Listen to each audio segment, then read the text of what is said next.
After mastering macOS, we're diving deep into the powerful world of the Linux command line. This is your rapid review of Objective 1.9.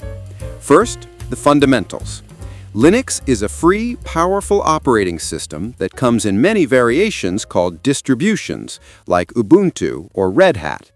It's supported not by a single company, but by a passionate global community. Think of it like a barn raising, where everyone pitches in. The Linux boot process starts with the BIOS or UEFI, which hands off to a bootloader. The bootloader then starts the kernel, which is the absolute core of the operating system, the CEO managing everything. The kernel then starts a process called systemd, which is responsible for managing all the background services, known as daemons. All major administrative tasks in Linux require you to be the root account, the user with full control. Unlike other OSs, Linux configuration is managed through simple text files, mostly in the etc directory. etc/password lists user accounts, but the actual encrypted passwords are in etc/shadow, a file that standard users cannot read. etc/hosts lets you manually map a domain name to an IP address, and it overrides DNS. And etc/resolve.conf is where you'll find the list of DNS servers your system uses. Now for the essential commands. To get help with any command, just use the man command for manual. For file management, ls lists directory contents. Use ls-la for a detailed view with permissions. pwd prints your current working directory.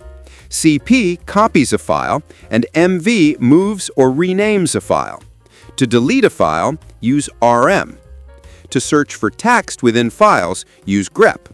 To find files by name, use find. Permissions are critical in Linux. The chmod command changes file permissions for the user, the owner, the group, and others. You can use octal numbers, 4 for read, 2 for write, and 1 for execute. So chmod 764 gives the user read, write, and execute, the group read and write, and others just read access. To change the file owner or group, you use the chown command, but you'll need elevated rights to do it. For administrative tasks, you need root permissions. It's best practice to use sudo to run a single command with elevated rights. The su command, on the other hand, switches your entire terminal session to the superuser. For installing software, you'll use a package manager. On Debian or Ubuntu systems, you'll use apt. On Red Hat systems, you'll use dnf. For networking, the IP command is your main tool. IP address will show your IP configuration.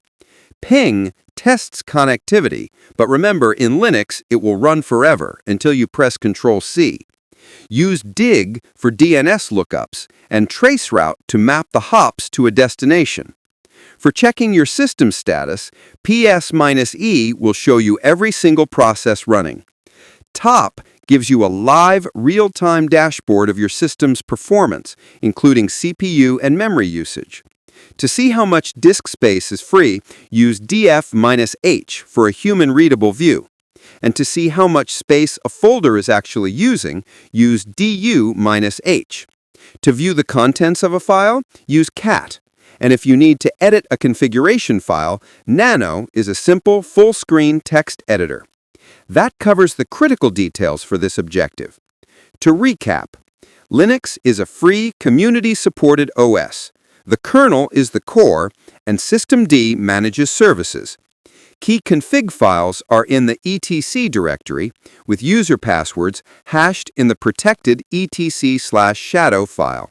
Use ls to list files, cd to move, cp to copy, and rm to remove. Manage permissions with chmod using octal numbers and change ownership with chown. Use sudo for single elevated commands, which is the preferred best practice over using su. For networking, use IP for configuration, ping for connectivity, and dig for DNS. For system status, use PS to see processes, top for real-time performance, df for free disk space, and du for disk usage.